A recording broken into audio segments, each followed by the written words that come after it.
안녕하세요. 오늘은 4.3 보선에서의 진보세의 그 패배라고 저는 생각하는데요.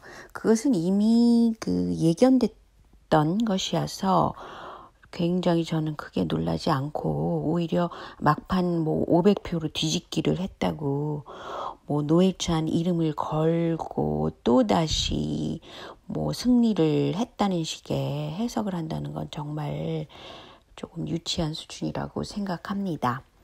그런데 왜 그 패배를 할 수밖에 없었는지 그것이 굉장히 중요하잖아요. 그런데 그것은 왜냐하면 진보 민주세의 결집이 도저히 이루어질 수 없는 바닥 민심, 한국 그 사회의 바닥 민심이 있는 것입니다. 첫 번째, 노회찬이 진보의 아이콘이긴 하지만 그의 죽음에 대한 의혹이 너무 컸다는 거죠. 그래서 실제로 그 정의당이 사회 정의를 지금 실현하고 있느냐라도 굉장히 의심스럽고요. 그 의혹 때문에 노회찬 이퀄 진보의 아이콘이라는 것을 계속 들고 나온다는 것은 좀 문제가 있죠. 그것이 이제 플러스 요인으로 작용하기가 힘들었다는 거죠. 그리고 현재까지 이어진 그 이재명 지사의 재판을 보고 그 국민 정서상 현재의 정권이 또는 정부가 직접 그 김경수 지사에 대해서는 유죄가 확실한데도 그걸 비유를 했는데 왜 이재명 지사는 무죄가 확실한데 계속 끌고 나가느냐. 현재까지 재판을 계속하고 있느냐. 정의롭지 못하다. 이런 민심이 반드시 있을 거라고 봅니다.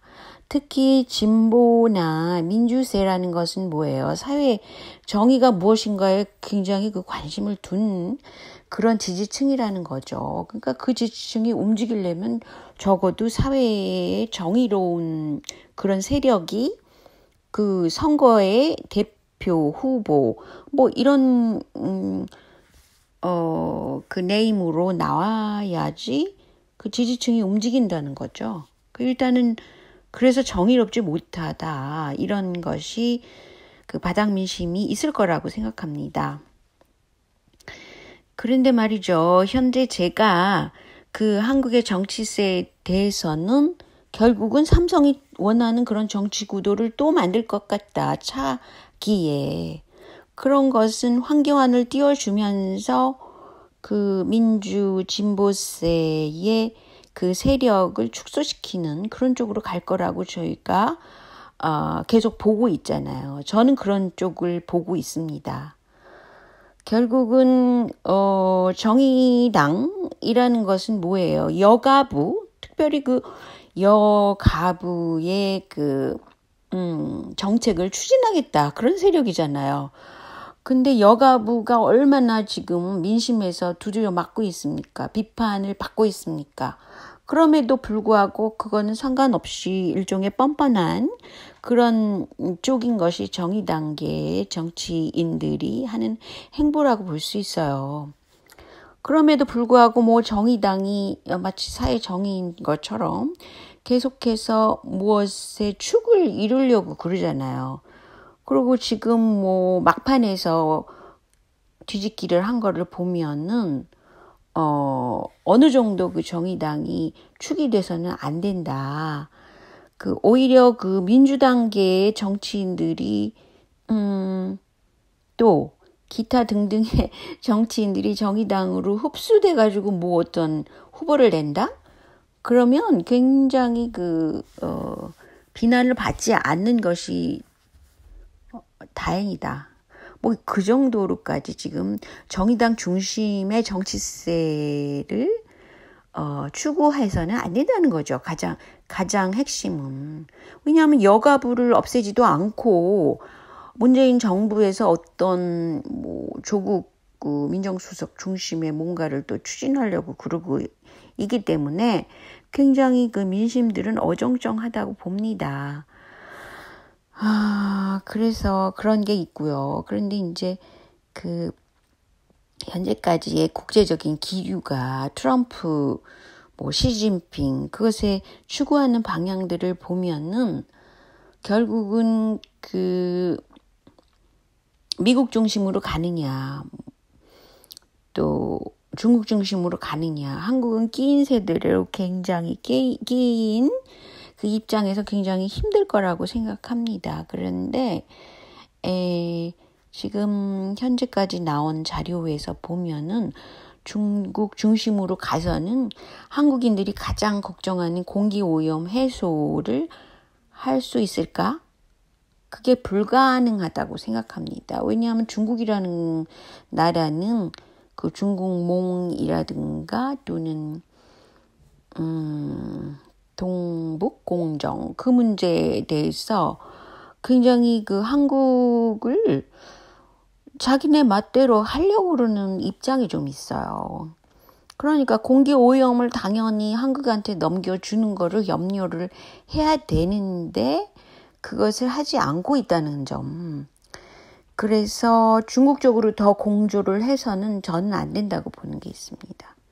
그렇다면 미국과 공조를 하면 공기 오염을 죽일 비책이 있을까? 저는 그거는 가능하다고 그렇게 생각하는 사람입니다. 왜냐하면 미국은 그 자원전 때문에 그 공기층을 그 바람을 통해서 움직일 수 있는 그런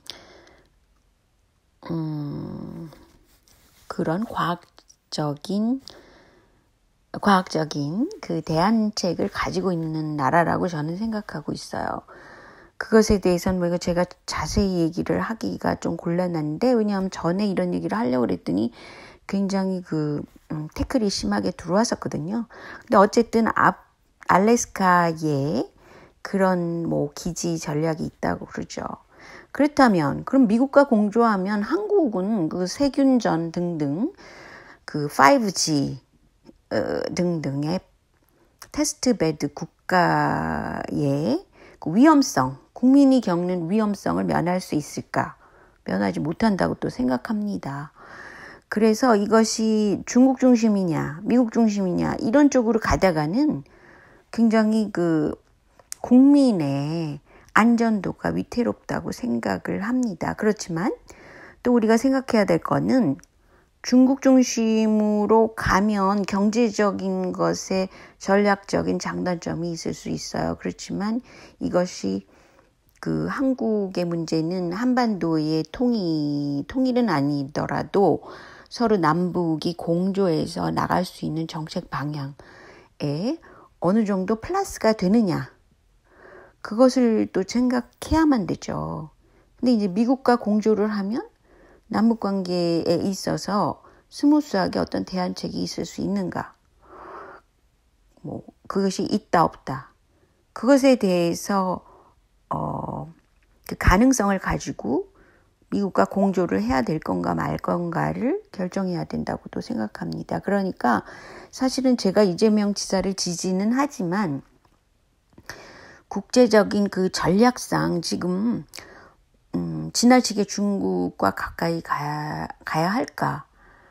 또 유시민이나 그런 그 유석춘 이런 쪽에 뉴라이트 쪽에 그런 추진력, 그러니까 한미일 공조 이런 쪽으로만 또 해서 한국민한테 진짜 진정하게 플러스 요인이 될 건가, 현 정부 중심이 플러스 요인이 될 건가, 이거 굉장히 진지하게 고려를 또 해봐야 된다고 생각합니다. 그래서 저는 그냥 소시민인 사람입니다. 그렇지만 그 구도를 어떻게 볼 건가, 그거에 대해 의문점을 갖고 있다는 거죠. 그래서 이거는 다른 분들도 열심히 이 점에 대해서 생각을 우선 해봐야 된다고 생각합니다. 그래서 보선에서 질 수밖에 없는 구도였다는 거. 그리고 국제 기류에서 어떻게 갈 건가. 그것에 대해서 한 번쯤 더 짚고 넘어가야 된다는 생각입니다. 그래서 또 사실은 박근혜 박근혜가 탄핵 당할 때의 상황을 보면은 물론 JTBC가 굉장히 많은 그런 이용을 했긴 하지만 JTBC의 뉴스를 통해서 과연 박근혜는 중국통이었다고 볼 수 있는 게 많아요. 그런 면에서 그 중국통이었던 것을 끌어내려야만 할 그런 이유가 미국 쪽에서 있었던 것은 아닌가라는 점을 저는 생각하고 있습니다. 그런데 그러니까 차기 정권은 또 다른 그런 어떤 미국말을 잘 듣는 그런 어떤 정치인 황교안 같은 사람, 그냥 뭐 굉장히 말을 잘 듣는 그런 쪽의 사람을 대신 또 세우지 않을까, 뭐 어느 정도 꼭두각시 기질이 있는 그런 사람을 선호하지 않을까라는 점이 좀 있어요. 그렇지만 박근혜라는 인물은 굉장히 시진핑 쪽하고도 친했고 또 남북 문제 해결에 있어서도 물론 자기 세가 굉장히 있고 돈도 많고 최순실이라는 사람에 의해서 이용하고 이용당하고 뭐 그런 세력이 있지만 배우는 종교 세력이 있다는 것이죠. 그래서 굉장히 한국 문제는 해결하기가 힘든 입장이라고 저는 보고 있어요. 근데 뭐 현 시점에서 과연 무엇을 중시해야 되는지, 그것은 뭐 지지층이 아니라 정치판에 있는 사람들이 굉장히 신중하게 이 점을 판을 깔 때 다시 생각해 봐야 될 점이라고 생각합니다. 무조건 박근혜를 탄핵했다라고 그래서 그게 플러스다 마이너스다 이런 것이 아니고, 또 박근혜 지지세 또 사실은 삼성이잖아요. 태극기 부대를 지원한 게 또 삼성이잖아요. 그러니까 한국은 전체적으로 보면 삼성에 의해서 뭐 사법 정의조차도 왔다 갔다 하는 그런 사회이죠, 현재. 그래서 너무너무 어려운 지금 타이밍이다. 그리고 일단은 이재명 지사를 재판을 이미 끝내야죠. 그리고 정책적으로 서로 겨루는 거, 그런 것이 필요한 때가 아닌가. 그래야만 좀 더 합리적이고 나은 정책을 내지 않을까, 그런 생각을 하게 되네요. 일단 오늘은 여기까지만요. 안녕히 계세요.